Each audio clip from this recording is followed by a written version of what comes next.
After LeBron James signed in Philadelphia 76ers, 2 years contract, 8 million. Veterans minimum lang. Never underestimate this lineup. Philadelphia 76ers karong umaabot na NBA season, no?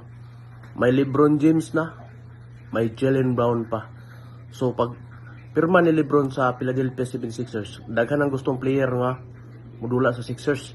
Kaya napay center nga pananggiha Joel Embiid plus Jaylen Brown.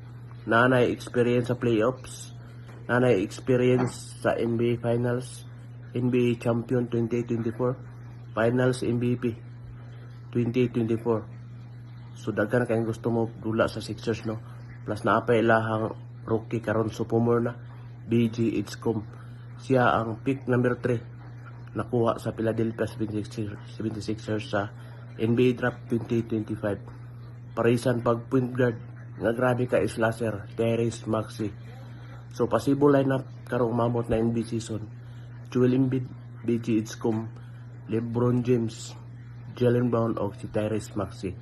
So last season, no, hindot tayong kombinasyon sa dula ni BG Itzcom o ni Tyrese Maxey.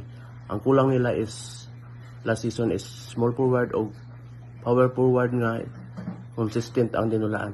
So karong umabot na NBA season, ang Philadelphia 76ers nanay LeBron James, napay Jaylen Brown. So never underestimate this lineup karong umabot na NBA season, no? Posible pa nga ang Philadelphia 76ers mukarga sa top 5 ranking sa East Conference, diba? Di na basta-basta ni bay Philadelphia 76ers, no? Posible pa siguro nga mo top 3 ang Philadelphia 76ers karong umabot na NBA season sa Eastern Conference, diba? Solid lineup ni, completos Ricardos.